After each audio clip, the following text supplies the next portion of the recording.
Thanks for being here. Subscribe to Cheating Stories Best, so you don't miss new stories. Wife hooked up with two young guys for a corporate party. Today we have a story with just such a plot. Enjoy watching. Nick and Janice Sill were out and about at the party on Friday night. She was ready to have a good time and drank a little more than usual of her favorite wine. Lana, Jana's best friend, and her husband, Steve, were having a party that night and decided to start a game of truth or dare. The hosts persuaded 5 more couples to play, but the women, in particular, were hesitant because Lana could be a bit harsh. The game started relatively calmly as one of the women explicitly stated that she would not do anything racy. Some of the others agreed to keep the questions reasonable. As the game continued, the alcohol began to relax and affect the questions. The requests became more insistent. One of the women suggested, and it was decided, that if the question was out of line, it could be ignored. After some time, it was Lana's turn again, and she asked Jana, truth or dare? The truth was chosen. Who was your best lover? Asked Lana. Nick, I guess. The excessive amount of wine Jana drank influenced her answer. Taking another sip and putting the glass down, she giggled like a schoolgirl and said, not really.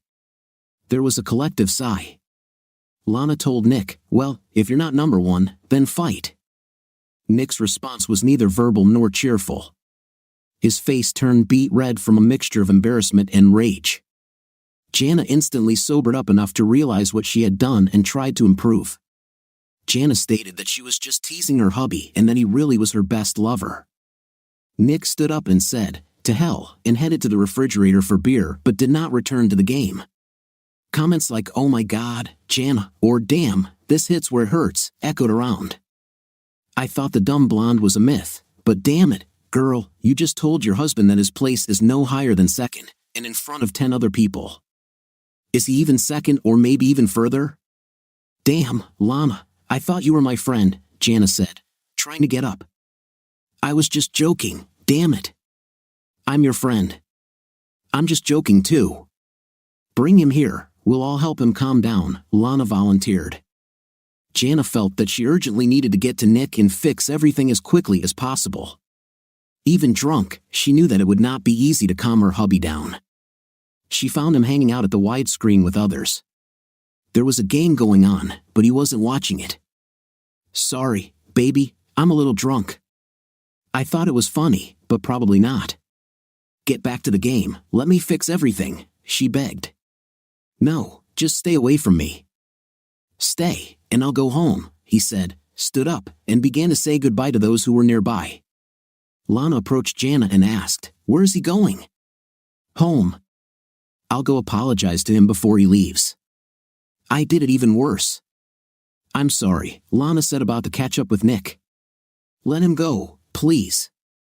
Right now, he doesn't want to hear anything from any of us, Jana said, starting to cry. That. Wait here, I'll go get him. No, Lana, don't. You'll only make it worse, Jana begged.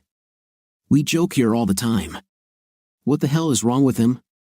You didn't sleep with someone else so he could be second, Lana volunteered, intending to be supportive, but the expected consent from her friend did not come. Instead, sadness and shame were reflected on Jana's face. Instantly understanding came to Lana. Lord Jesus, Jana, you did it. Please be quiet. If Nick thinks anyone else knows, my marriage will be over. Please, Lana, promise me not a word, not even to Steve, Jana begged. Ed, okay. Not a word. But after you sober up, we'll talk, Lana replied. I need to go home. He probably won't talk to me, but I have to try, Jana said quietly and headed towards the backyard gate. Lana returned and announced, I'm taking her home just to make sure she gets there safe and sound.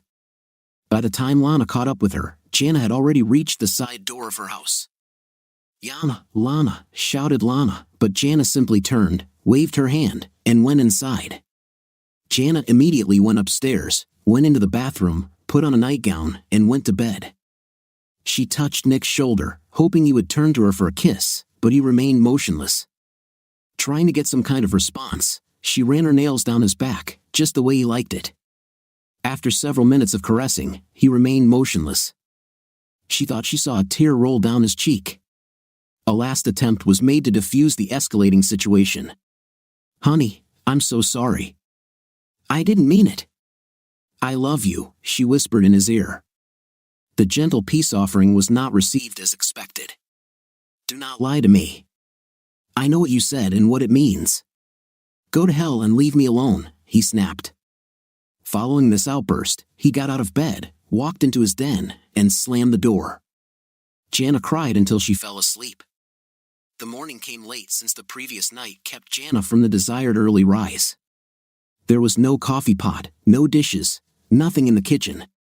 It looks like Nick left the house in a hurry, not wanting to meet face to face. Jana was saddened, realizing her guilt. She again remembered her answer to her friend's question. The alcohol she drank removed all restraint from her tongue, and the offensive truth came out in only 2 words. "Actually, no," and she said it loud enough for everyone to hear. The obvious implication was clear to their friends. It hardly looked like Jana was just playfully teasing her hubby. She hoped that a sincere apology and sincere reassurance would convince her husband that yesterday's remark did not matter. Alas, her apology was false. She was determined to keep this fact and the reasons why it was a lie a secret from him and everyone else. Desperate to correct her mistake, Jana decided to send her husband a message. "I'm so sorry about last night. With kids on the way, I decided Lana's party was my last chance to let go and relax a little. The fact that I went too far is putting it mildly. I was so out of it that I thought it was funny, maybe even playful. I believed I was teasing my darling hubby like any wife, but the look on your face instantly told me I'd screwed up. The fact that Lana was so quick to pick up and add her own punches, just her nature. She knows nothing about our past and most likely decided to just have fun. You know she adores you. Please don't blame me, her baby. That's not what I mean. You are my best in everything. Forgive me for being a stupid drunk who didn't understand how my love, my best friend, could get hurt by my poor attempt at a joke. I love you with all my heart. Come home, or at least call me. Please, I love you." Having made coffee, Jana sat down on a chair at the table, clasping her head in her hands. Many times she asked herself out loud, why did I say such stupidity at that moment? Her phone rang, and the thought flashed through her head that Nick was answering. However, the call was from Lana, and Jana chose to ignore it. Only a few minutes passed before Lana called again. Jana decided to answer. "Yes, Lana, honey. What the hell is going on? Last night, you started to tell me something and then fell silent.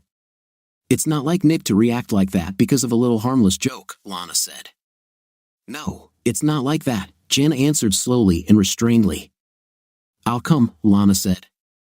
"No, this is not very good," Lana interrupted her. "Put on the damn coffee pot." "I'll be there in 10 minutes, and without waiting for an answer, she hung up. 7 minutes later, Jana's side door opened, and Lana walked in to find a cup of coffee on the table, prepared just the way she liked it. "Okay, lay it out," Lana ordered. "Lana, I can't.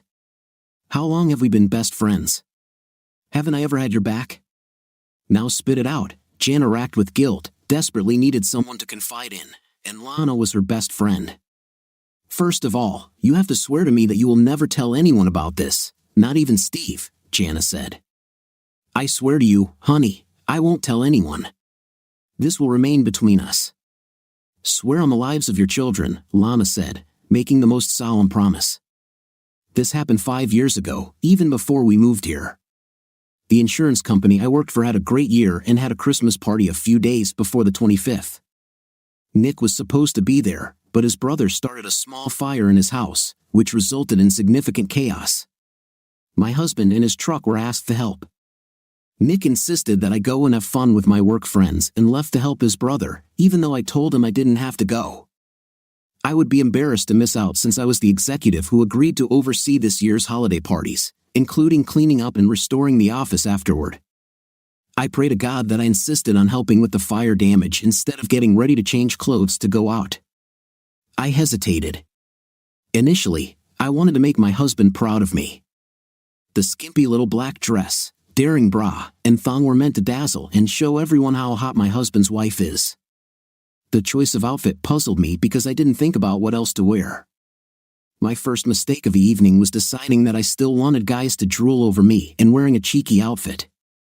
Even though Nick might be a little pissed if he saw how I dressed for the party since I was going alone with a colleague. From the very beginning, the whole story. Point by point. Don't miss anything, Lana demanded. Okay, damn, I've never said this out loud before.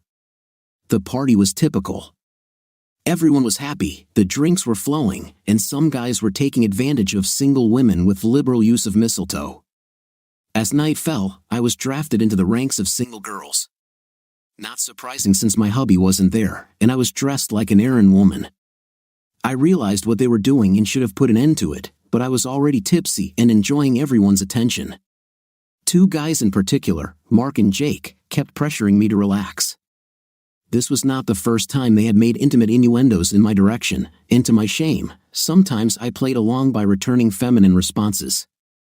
I understand that I was too flirtatious with men back then, and I wish I had thought about the consequences of this earlier.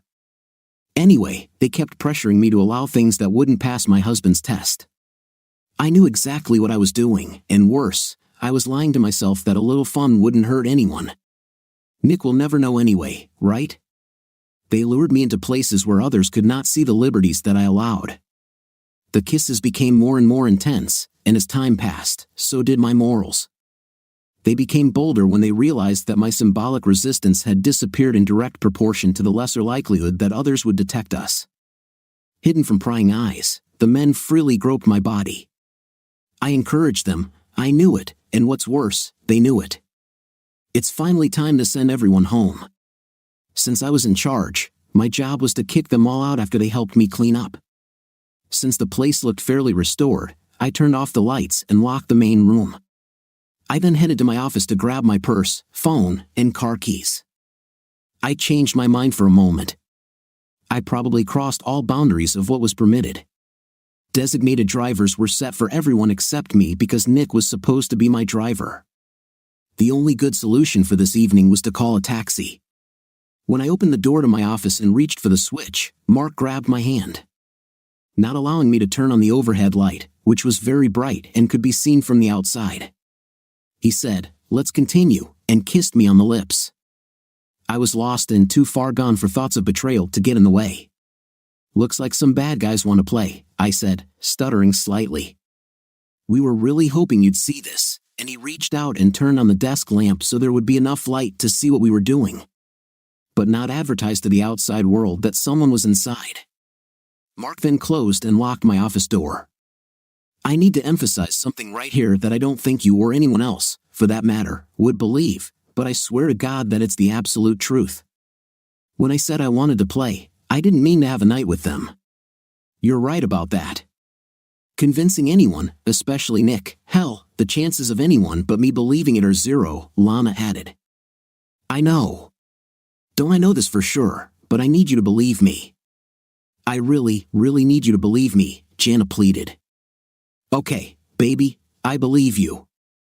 I know firsthand that a little alcohol can make a person rationalize, like caviar, Lana said, offering some encouragement. I just thought we'd keep kissing and groping each other while the door was locked. The only thing you can see from the outside is if the main light is on, so I thought I'd have a little more harmless fun without the risk. I know how stupid it sounds now. Damn, I wish I could go back and change everything. Lana, I don't know if you've ever experienced two men trying to seduce you, but this feeling was incredibly strong, Jana paused. Actually, I have something to share since we are confessing, but you finish. I'll come later, Lana said. Okay, be that as it may, Mark continued to experience my resistance kissing him back. I tried my best to break free and began to beg them to never tell anyone what we did was a huge mistake, and I will undoubtedly get divorced if the truth comes out. They both promised to remain silent, but I realized that I would never find peace knowing that the possibility of my betrayal could come to light. Jana finished sitting heavily on a chair. Now it's clear why you answered like that yesterday. Did Nick ever find out? Lana asked. When Jana tried to answer, she burst into tears. Baby, if you want to stop, take a break, Lana suggested. No, I need to speak out while I have the strength, said Jana, and then continued. I think they were both very nervous seeing how upset I was, so they promised me to honestly keep my secret that night. I avoided meeting Nick. It was already well after midnight when he returned home after helping his brother. The next 2 days were very awkward for me being around him. He could tell that something was wrong, but I denied that I had any problems until the New Year's party. I wanted to move past it, but I was already committed to being the party supervisor for this year's holiday parties, and besides, Nick might question my reluctance to go, and I didn't want to arouse any suspicion. Jake wasn't there. Perhaps he was afraid that his wife might suspect something, but good old Mark was there and got very drunk. He has a reputation as a player, and I still can't understand how I let him of all people get anywhere near me. I spent most of the evening dodging Mark. However, as time wore on and he became increasingly drunk, he became uncomfortably friendly with me. So much so that my secretary, Cindy, pulled me aside and said, "Be careful, your husband is here this time." Her emphasis on the word "this time" did not go unnoticed by me. My God, how many people suspect something? I tried to stay away from Mark, but by the end of the evening, he seemed determined to flaunt my indiscretion in front of my husband. When Nick went to the bar for some cold drinks, Mark took the opportunity to come closer, grabbed my hand, and said, "Come on, baby, you haven't danced with me yet." I panicked and said no too emotionally. Then, when Nick approached us returning from the bar with our drinks, Mark said, "You weren't so arrogant at the Christmas party," holding my hand, trying to persuade me to dance with him. I jerked and told Mark to take his hands off me. I was terrified because I wasn't sure how much Nick had heard. An embarrassed expression appeared on my husband's face, which quickly turned to anger. To defuse the situation, I told Mark that the bar was about to close. He decided he needed another free drink. Cindy was nearby, and I gave her a look that could only be interpreted as pleading and asked her to replace me. She understood my dilemma, pointed to my husband, and then nodded her head towards the door. I managed to get Nick out the door to take me home before the real trouble started. I told my husband that Mark was just very drunk, and I was very proud that my man did not clean his watch, as he very well could have done. I also noted that if this happened, everyone would have problems with management, regardless of who started what. When we returned home, Nick asked what happened. I tried to brush it off as Mark had had too much to drink, but Nick told me that if Mark ever came near me again, no matter what it took, he would kill him. At breakfast, Nick was already going over the events of last night and what was said in his mind. He asked, "Cindy intervened so quickly, how could she handle Mark better than you?" Then he quickly added, "What did he mean by how you behaved at the last party? What happened there? Why did you act so strange after that? Do you feel guilty about something?" He put 2 and 2 together. It was obvious that he didn't, but the idea that Mark was just drunk, he knew something had to happen to get those comments.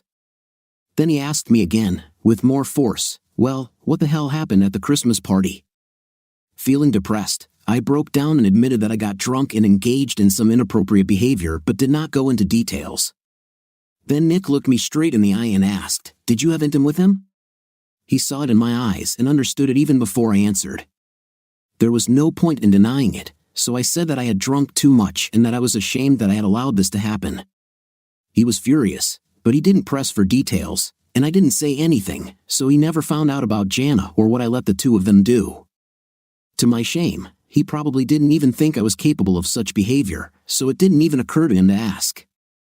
Nick left me that day and didn't want to talk to me. We were apart for 3 months without communicating. I was in agony. When he agreed to start talking to me, I begged him at every opportunity to take me back. I even invited him to sign a free pass to the hall to get even. He eventually agreed to counseling, and after several months of sessions, I began to feel that Nick was looking for a way to restore our marriage. I was so happy that he seemed to want to stay married to me, and I was determined to do whatever it took to make that happen. I thought he would press for more details, and I was terrified of what knowing the whole truth would do to him. I can only guess what his reasons were, but he didn't ask those questions. I was thrilled that I didn't have to decide whether to lie or answer, even though I understand that withholding the whole story is lying by omission. He eventually agreed to make peace, promising that he would do everything he could to forgive me, but there were conditions. First, I had to sign a postnuptial agreement that said I would get virtually nothing in the divorce if I ever cheated again.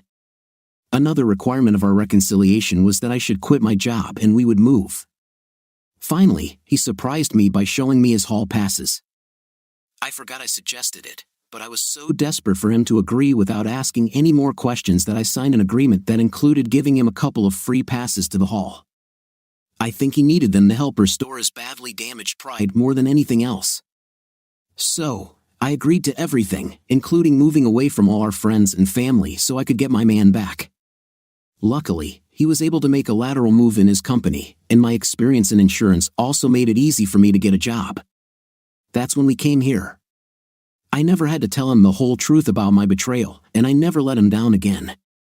I'm sure you understand that I'm afraid that if he knew everything, he would divorce me. That's why my mistake last night could turn out to be such a disaster. I have to stick to the story that I made a tasteless joke, that only he took it that way, and that he is absolutely my best in life.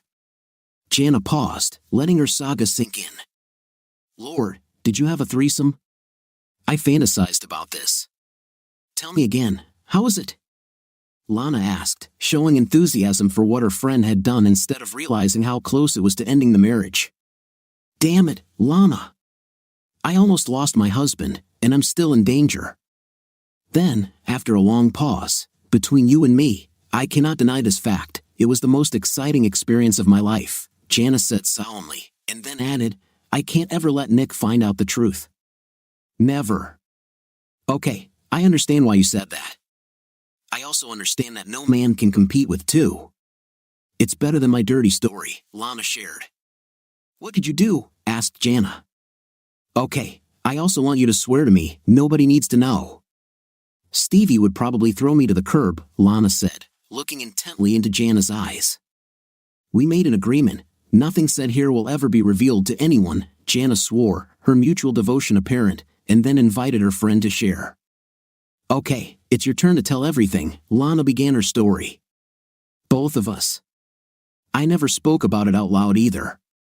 We were going to have a party, and people from the company were going to come to a swim and barbecue party that evening. Steve called me and said he had an emergency with one of their largest accounts he was personally handling. This particular client was going to be at least 3 hours late getting home. Ron, hubby's business partner, took it upon himself to fill in for my husband and came under the guise of helping me get ready. He knew that their most important client hired my husband and that he had to personally go to this guy's office, which is about an hour and 10 minutes away each way. My husband has a keen eye for business negotiations, but one of the things my man is not good at is recognizing when a friend is a snake. Man, Ron is a man. He got divorced because he was caught cheating. His single status allows him to pursue his prey without fear of reprisals from his wife. He had his eye on me for a long time, and I knew it. I should have said something to Steve, but I was too easily swayed by Ron's flattery. I liked the attention and would flirt back sometimes shamelessly when my husband couldn't see or hear. When Ron showed up to help, I was already screwed. Instead of getting our backyard ready, I spent the day lounging by the pool in a micro bikini, waiting for Steve to get home so I could start getting ready for our party. I had had a few margaritas and wasn't drunk, but I felt good. I should have gone into the house and changed clothes, but I didn't. Ron was definitely enjoying himself, and I was enjoying letting him watch. We started preparing the patio for guests. Ron removed the lid from the grill and moved it to the center of the patio, where it could be easily used. He then checked to make sure there was enough gas in the propane tank and temporarily lit the grill, making sure everything was fine. We then moved some chairs and tables around, got out the cooler with beer, stocked the bar, and set up some umbrellas. Our guests volunteered to bring a few more typical holiday appetizers and sides. We finished, so Ron made us both margaritas and said there was no need to mention that he was helping me get ready for my meeting with Steve. We went back to the pool, and Ron was talking about how he had been working up a sweat and how the pool looked so inviting. He noticed that he didn't have swimming trunks, and I giggled that he could go without them, that I wouldn't peek. Instead of continuing the playful banter, he began to undress.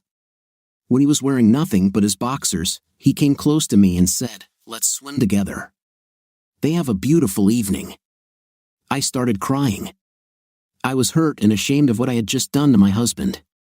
That evening, I had to constantly cover myself so Steve wouldn't notice the bruises. I begged him not to tell anyone. He said that if Steve found out, it wouldn't be good for either of us, so we agreed to keep quiet. So far, he has not tried to repeat the performance. I'm so happy about this that I will never cheat again, no matter what. The trouble is that we not only communicate often, but also play golf together a couple of times a month. Since Ron is something of a braggart, I'm constantly on edge, wondering if he'll give away my secret.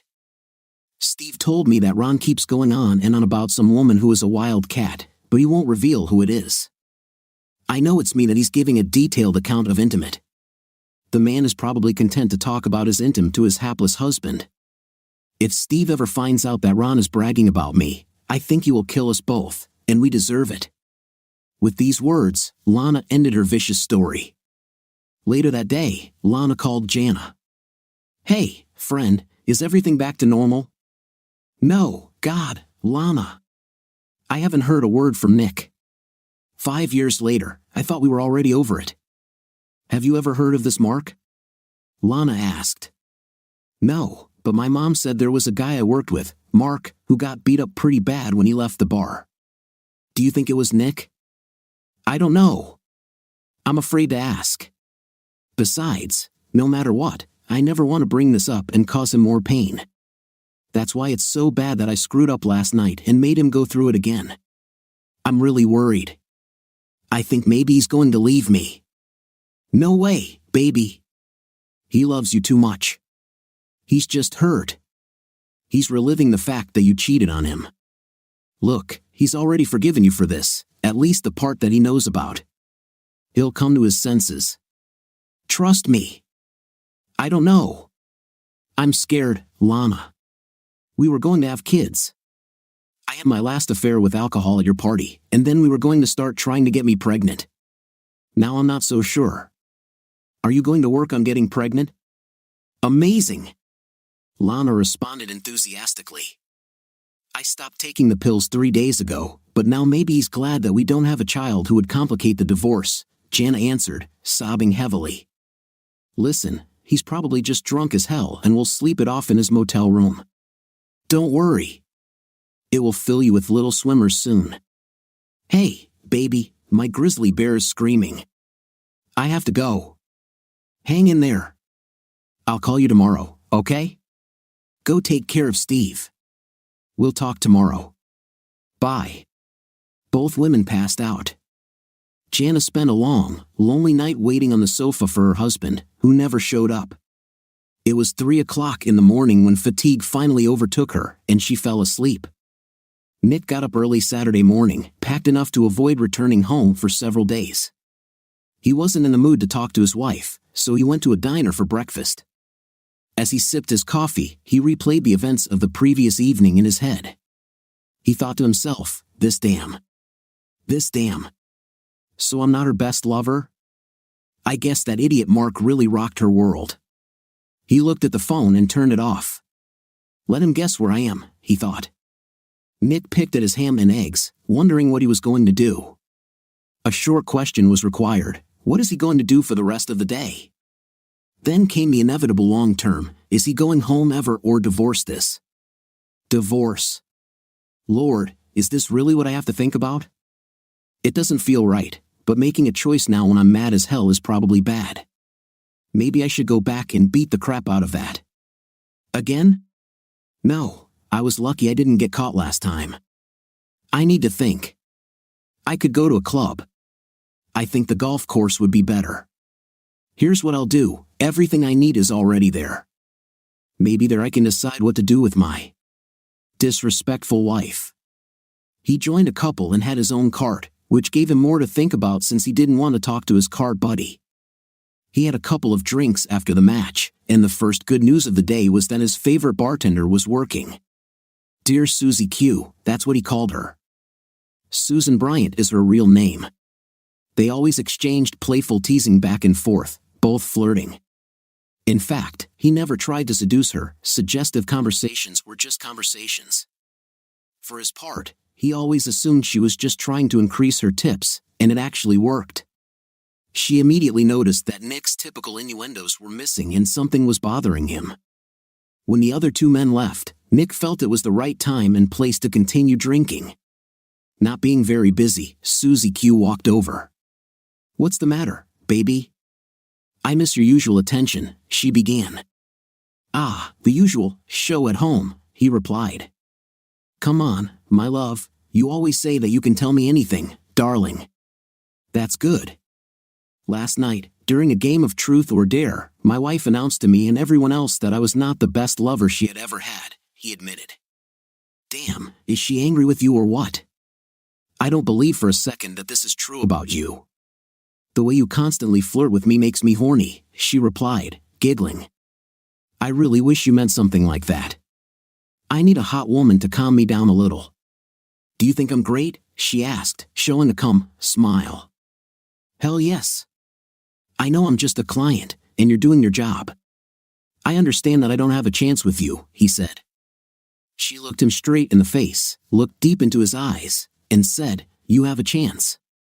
This shocked Nick. "I wish you would take it seriously that I have a chance. A few years ago, my loving wife screwed up. She got drunk and cheated on me with some. After much soul-searching and professional counseling, I agreed to take her back, but under certain conditions.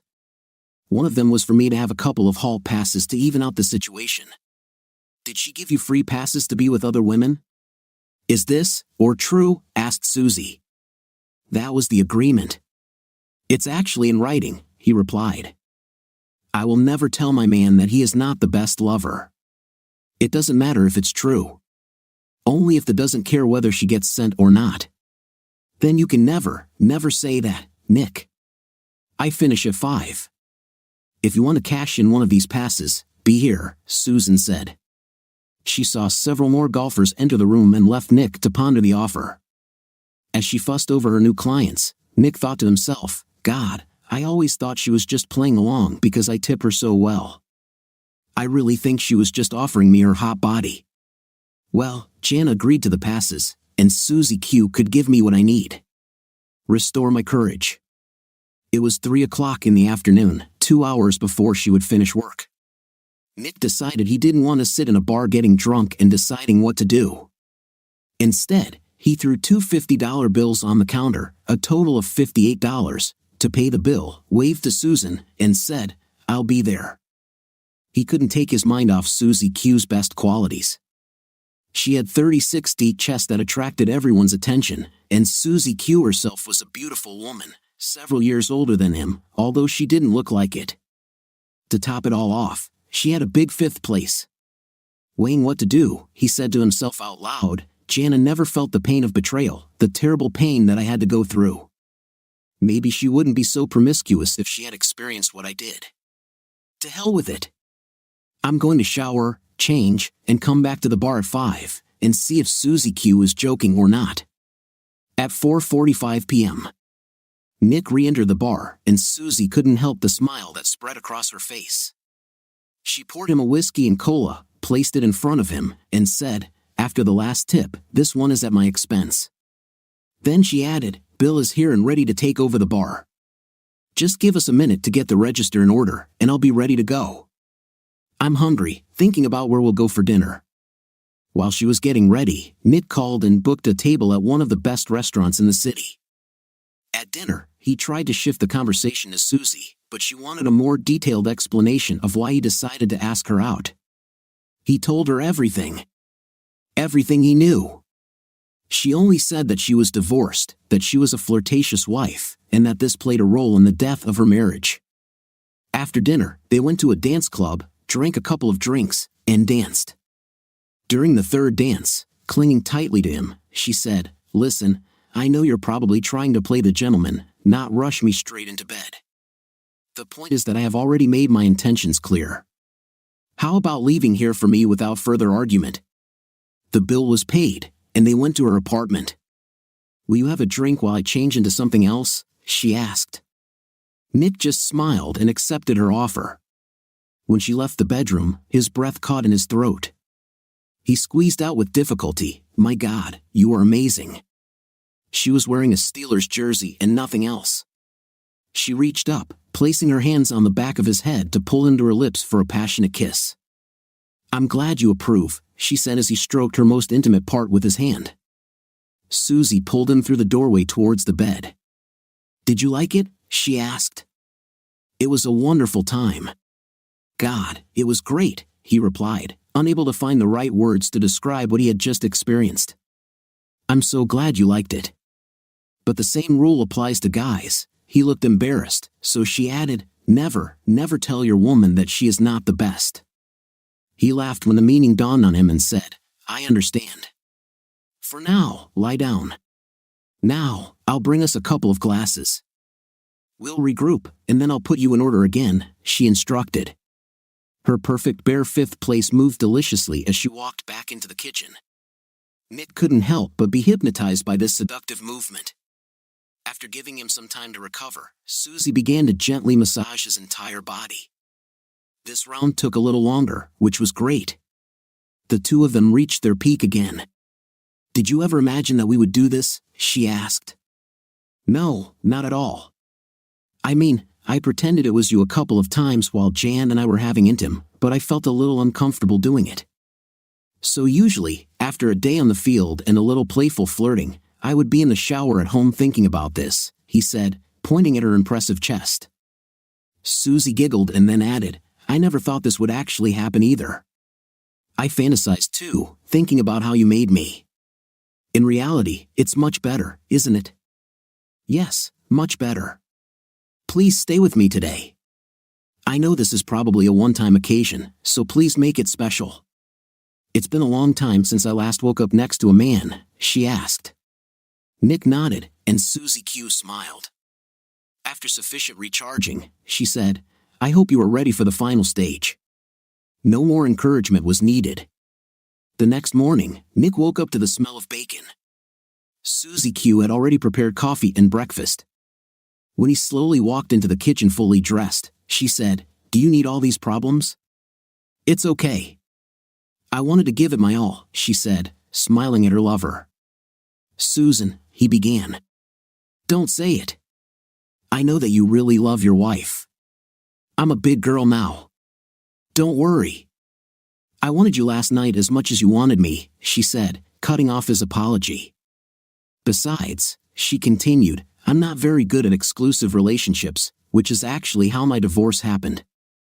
I thought it was your husband that he was the biggest fool in the world. He was basically an idiot and had problems with monogamy, but he had his good moments. We came to a mutual decision that neither of us wanted to be married." "But that's not how you were made, is it?" she said, more assertive than asking a question. "No, it's not mine. Look, I need to go home and have a straight talk with my wife. I'm fine, really. I enjoyed it immensely. Finish the breakfast I prepared for you. From now on, we will be a little naughty friends again, teasing each other at the club," said Susan. Having finished eating, Nick stood up, pulled her towards him, and kissed her so hard that she became aroused again. "I'll go," he said as he was walking out the door. "If you need another free pass, I want you to cash it in with me. You will definitely be my first choice," she said, waving her hand goodbye. Sunday. Jana, sleepy and sleep-deprived, woke up from Lana's call. "Hello, has Steve heard anything from Nick?" "No, sorry, Jana. We didn't hear anything either." Steve starts asking some questions. He feels that Nick has come too far to just be annoyed by some teasing. "You didn't tell him. Please tell me you didn't tell him," Jana begged. "No, I gave you my word. Don't worry, I won't tell anyone. Look, it was just a day. He's probably hungover. Don't worry. I try not to go crazy, but it's difficult. Did he pack any clothes or take a shaving kit?" "He collected some things, including an electric toothbrush and a razor," Jana reported. "What about the costumes? He always wears a suit to work, right?" Lana asked. "No, I think all his suits are in the closet. He has to go to work on Monday, right? He'll be back today, I'm sure. When he does, smother him with love," Lana suggested. "What if he doesn't come back or says that it's all over between us?" Jana allowed her fear to manifest itself in its worst form. "It doesn't make sense. He's not going to destroy your marriage now after he's already forgiven you. No, he will calm down and return home. You may have to eat some crap, but do what you have to do. I just want him to come home so I can show him how much I love him.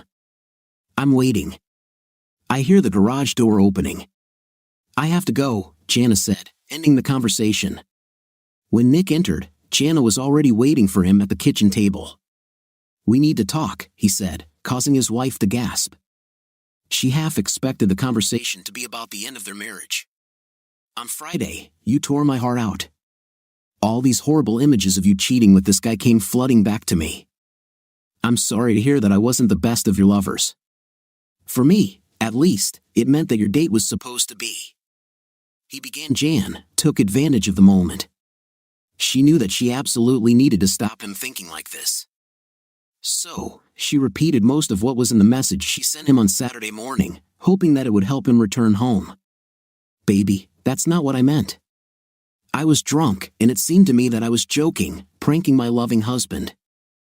I wasn't thinking about the mistake I made 5 years ago when I said that. I was just teasing, like any wife.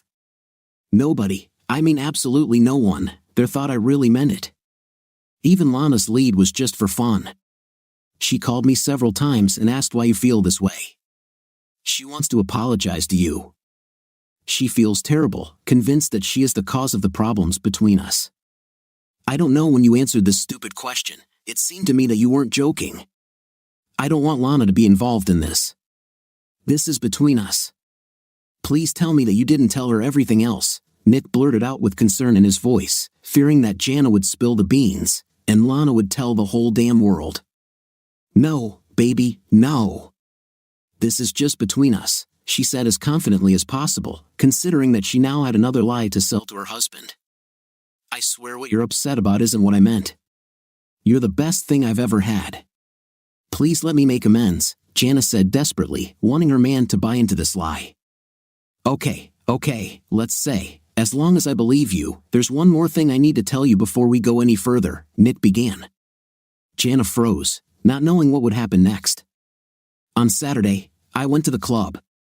I have to tell you that when all these memories of you having a night with that guy flooded my mind, I was very angry. I started to hate you for what you did, and that even 5 years later, it still hurts so much. I thought I'd play a few holes and calm down. After that, I spent some time at the bar, hoping to get drunk. I was a sorry bunch, and the guys I was playing with finished their drinks and left.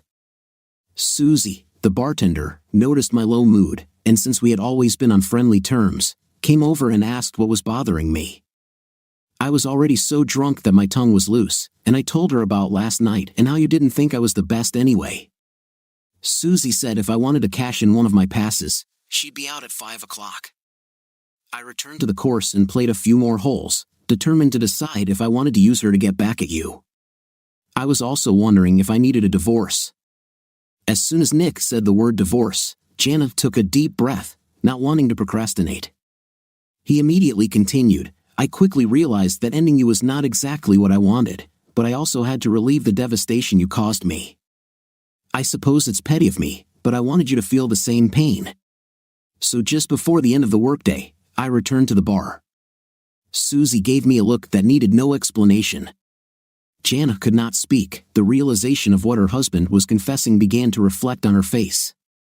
Tears streamed down her cheeks as he continued, we quickly made plans for the evening, including dinner and dancing. Then I spent the night with her. Nick bowed his head, feeling ashamed because the free pass he cashed in wasn't just free at all. He wanted Jana to hurt and score a big goal, but the emotional cost for him and his wife was high. Oh my God, Jana exclaimed, ran to the bedroom, entered, and locked the door, believing that trying to start a dialogue with her right now would be a futile mistake. He went down to the utility room where he kept his work clothes. After changing into something more suitable, he went outside, turned on the lawnmower, and started working on the lawn. Wanting to extend the time, he also mowed their elderly neighbor's yard, something he did frequently. While going to wash his truck, he noticed that her car was missing. He thought she must have left while he was mowing the neighbor's grass. Immediately after this, Jana returned, parked the car, and came out with a small bag. She saw her husband but did not come and speak. Instead, she went inside. He thought she must have run away from the store.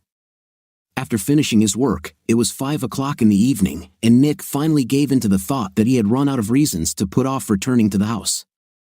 Jana was in the kitchen, apparently preparing dinner, and she looked as if she had been crying for several hours. "Have you been to the store?" "I saw you bring the bag," Nick asked. "No, just some things from the pharmacy that I left in the car yesterday while I was looking for you."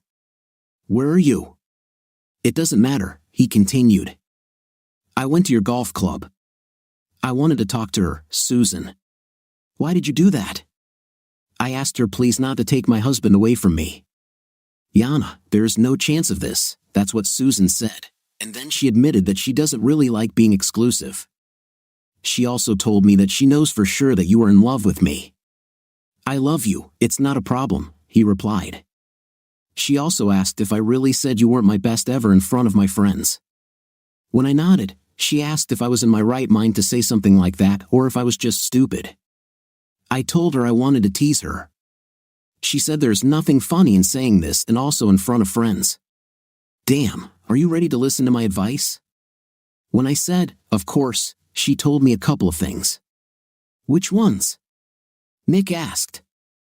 I can't say. This is a secret girlish agreement, Jana answered, with the first smile on her face after the truth or dare mistake. Susan told her a woman should always support a man's ego, especially in public. Tell him, and especially others, that he is the strongest, the most beautiful, the smartest, and number one on the list, the best bed partner in the world. Just like you love to hear that you are the smartest, most beautiful, hottest, most loving wife there is. These things don't have to be 100% true. His belief that you see him that way is what matters. He longs to be your white knight. Let him. Yes, and one more thing, look into his eyes with adoration. I'm just saying, don't let him know our secret, otherwise, it will worsen the results. Baby, I don't know what to say, Nick began, trying to continue the polite conversation. Before we say anything else, answer me this, do you still want to stay married? I love you, and I'm sure I want us to stay together. But Friday destroyed me almost as much as it did 5 years ago. My ego was in desperate need of a boost, and along with the alcohol on Saturday, my wounded pride convinced me to take advantage of the promise you made to me when I agreed to stay married. I know what I promised you. 5 years have passed, and I thought that we no longer needed to get even. Baby, He began, but Jana interrupted. No, don't apologize. I made this agreement, I just had no idea how much it would hurt if you decided to use it, Nikki. I'm so sorry that I caused you this terrible, endless pain. I really feel bad when I think about you in her bed, about you doing to her what should only be done to me. This situation we find ourselves in is my fault, I have to admit it. I accept the consequences of my mistake. I just want to remain your wife. Instead of a verbal answer, Nick opened his arms, and Jana rushed into them, hugging desperately. Nikki, are we even now? I know I agreed to a few hall passes, but I don't think I can stand it if you're going to continue with this bartender. I think you are the only one who knows the answer to this question for sure since I never asked you for details about when it happened. I was too devastated to ask at the time, even during the consultations we had. I didn't ask if there was anything else. I guess I didn't want to know if it was worse than what I already knew. The thing I was going to get divorced for, I wanted this to be a forgivable mistake on your part. Was there more to this than I already knew? Jana gasped. She tried her best to control herself and not break down. She mentally went through the possible answers and possible consequences of each.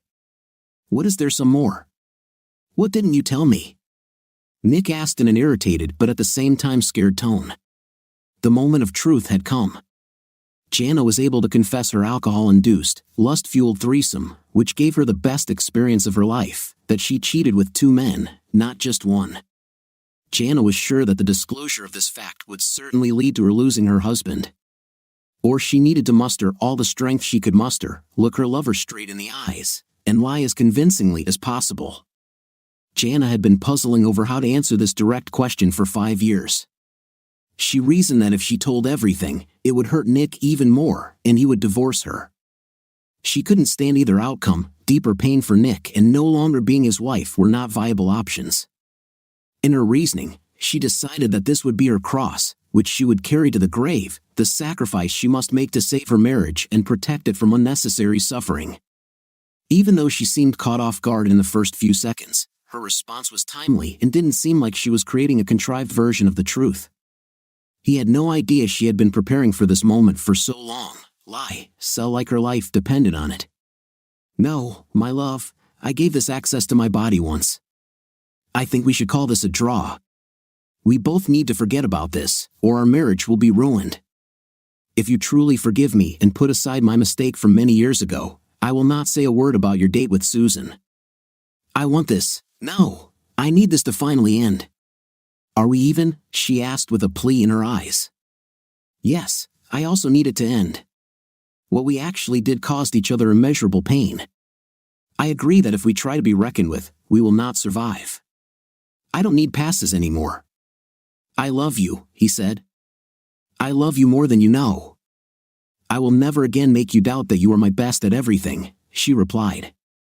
The events of the previous weekend, as well as the events of 5 years ago, were put aside by both of them. Never again will there be a reason to drag out a malignant past. In the days following the reconciliation, best friends Jana and Lana continued to meet and open up to each other. Both women agreed that they needed to bury the truth of the past so that their marriages could survive. They vowed to never talk about their bad behavior or the consequences of those actions ever again. An unexpected result of Jana and Nick's conflict was that Lana woke up on the dangerous path she was on, and it terrified her.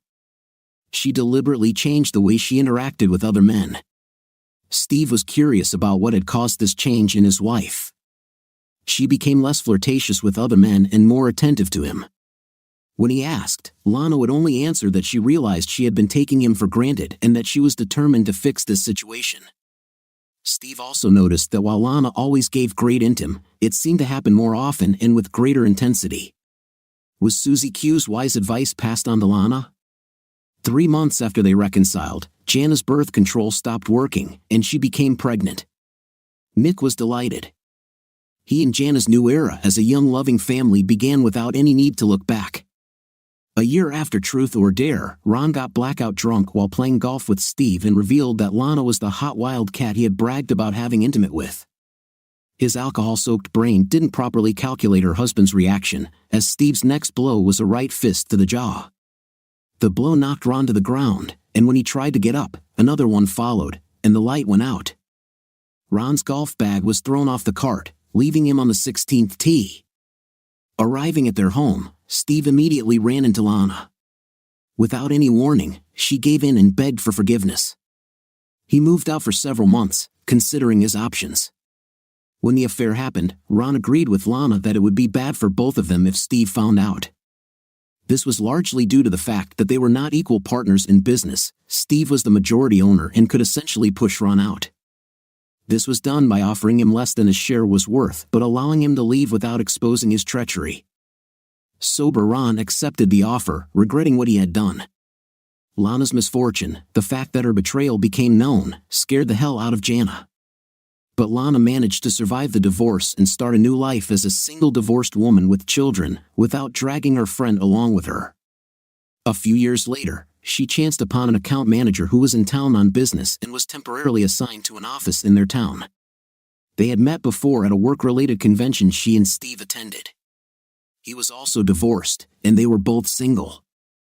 They started dating, and when he returned to his home office, Lana and her children went with him to the other side of the state. A year later, they got married. The close relationship of two friends, Jana and Lana, became another victim of deception, and everything came down to Christmas cards and random phone calls. Only 4 people knew the truth about Jana's shame. Mark and Jake were several states away when Lana left. The only one who could destroy Nick and Jana's marriage was Lana, and she would never do it. What do you think of today's story? What exactly hurt, surprised, disappointed you? Write your answer in the comments. See you in the next video.